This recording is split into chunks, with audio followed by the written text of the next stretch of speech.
Salut tout le monde, bienvenue sur ma chaîne Miss HK Conseil. J'espère que vous allez bien et que vous êtes prêts pour découvrir un nouveau sujet. Allez, c'est parti, on y va. Aujourd'hui, nous allons rester sur le même thème que la vidéo précédente, c'est-à-dire que nous allons parler des rêves, mais sous un angle un peu plus différent, puisqu'on va parler des différents types de rêves, c'est-à-dire les différents types de rêves que nous faisons. Comme disait Sigmund Freud, l'interprétation des rêves est la voie royale pour atteindre la connaissance de l'âme. Alors selon les psychologues et les psychanalystes, on distingue 3 genres de rêves, donc les rêves compensatoires, les rêves de satisfaction et les rêves prémonitoires. Commençons tout de suite par la première catégorie, les rêves compensatoires. Alors dans ce type de rêve, les visions oniriques sont provoquées par des causes simplement physiques. Les rêves compensatoires peuvent être d'origine interne, c'est-à-dire qu'elles sont produites par l'organisme, comme le fait d'avoir une mauvaise digestion ou le fait d'avoir mal à la tête. Ou alors elles peuvent être d'origine externe, comme par exemple la chaleur, le bruit, l'effleurement des draps contre le corps, etc. Maintenant, nous allons parler des rêves prémonitoires. Alors, lors de ces épisodes oniriques sont évoqués des faits qui s'incarnent ensuite dans la réalité. Dans la plupart des cas, ces rêves sont négatifs.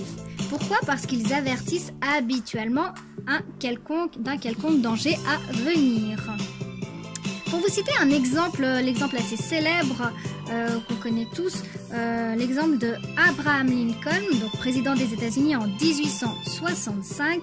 En fait, quelques jours avant son assassinat, Lincoln a vu sa propre mort dans l'un de ses rêves. Alors bien sûr, je tiens à souligner que rêver de la mort n'implique pas nécessairement l'avènement d'un événement tragique, même si le cas du mythique président des États-Unis indique le contraire. Dans les rêves, en fait, la mort peut signifier beaucoup de choses distinctes. Certains psychologues l'interprètent par exemple comme un symbole marquant la fin d'un cycle de vie. Alors c'est pourquoi j'insiste sur l'importance de personnaliser les rêves. Maintenant, on va parler de la troisième catégorie, les rêves de satisfaction. Dans cette catégorie-là, il y a plusieurs sous-catégories qu'on va voir ensemble. Donc déjà, les rêves de satisfaction, en fait, ça constitue la base sur laquelle s'appuient les principales théories concernant l'interprétation onirique. Il s'agit de ces images dans lesquelles nous condensons les désirs que nous ne pouvons satisfaire pendant l'état de veille, c'est-à-dire pendant qu'on est réveillé. Elles constituent un immense fourre-tout allant des rêves érotiques jusqu'aux cauchemars les plus terrifiants. Dans certains cas, un même rêve de satisfaction peut se répéter pendant des années. Alors cela signifie que l'inconscient est en train de prévenir la personne de l'importance d'une question qu'elle souhaite peut-être passer sous silence. Maintenant, on va parler des rêves sexuels.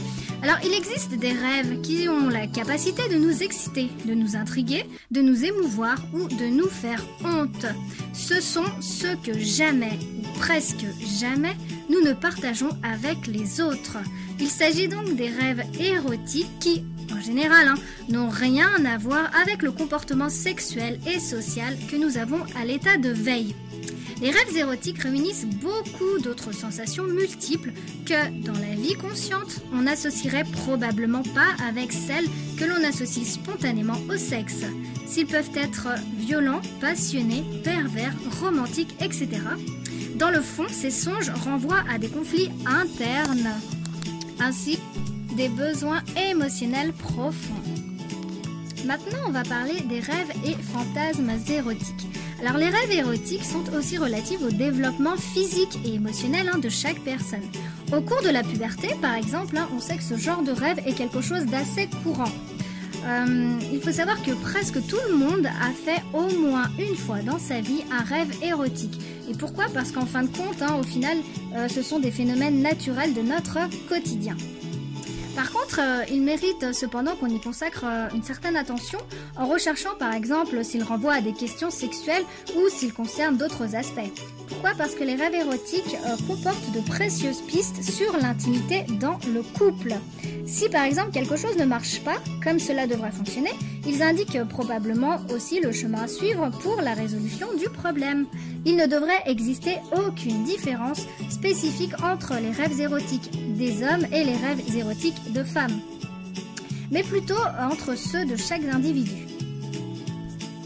Maintenant, nous allons parler des cauchemars et des rêves angoissants. J'en avais un petit peu parlé dans ma vidéo précédente. Là, du coup, je vais donner plus de détails. Les cauchemars, en fait, ce sont des rêves, je vous apprends rien, ce sont des rêves terrifiants qui laissent habituellement des traces dans notre esprit au réveil. Ils se produisent généralement pendant la phase REM. Là aussi, j'avais évoqué cette phase lors de ma précédente vidéo. Je vous remettrai la description, enfin je vous mettrai la définition en barre d'infos. Mais REM, c'est le sigle anglais qui signifie Rapid Eye Movement. Et donc c'est produit pendant la phase REM et ils sont parfois si angoissants qu'ils peuvent nous réveiller et nous tourmenter pendant quelques minutes. La peur va s'accompagner de sueur froide, de sécheresse de la bouche, palpitations, etc. Ainsi que de la sensation d'avoir vécu une terrible situation.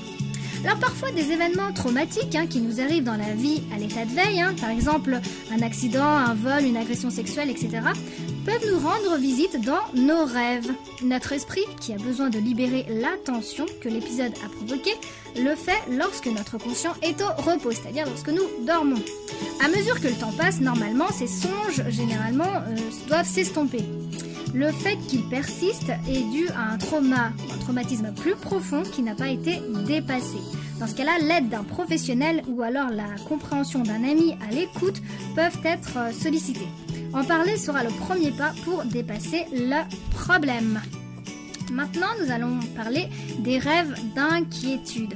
Les rêves dans lesquels nous sommes préoccupés par quelque chose sont beaucoup plus courants que les cauchemars.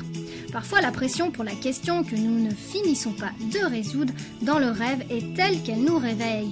Et une fois réveillée, notre préoccupation onirique peut nous sembler banale comparée à nos problèmes réels. Cependant, nous ne devons pas ignorer l'importance de ces songes, car leur analyse nous révélera des domaines de notre vie dans lesquels nous nous sentons peu sûrs ou auxquels nous sommes peu attentifs. Les rêves d'inquiétude reflètent des doutes et des craintes inconscients portant sur des faits et des événements de notre vie, archivés dans nos esprits et ayant échappé à notre conscience. Il s'agit de soucis mineurs auxquels nous n'avons pas accordé d'importance de façon consciente, mais que notre inconscient, lui, a recueillis. Alors d'après Freud, les songes qui suscitent de l'angoisse ou des tourments sont le résultat d'une tentative de refoulement d'une émotion ou d'un désir, normalement sexuel. Le psychanalyste mentionne également l'importance de chercher l'origine d'une telle préoccupation dans notre état de veille.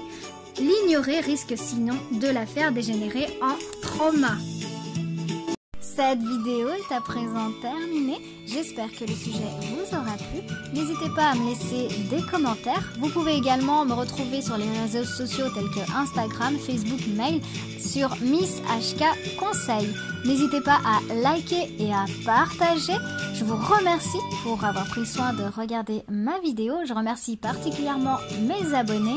Si vous souhaitez faire partie de la communauté HK, n'hésitez pas, faites le premier pas, abonnez-vous. Quant à moi, je vous dis à bientôt et d'ici là, prenez soin de vous.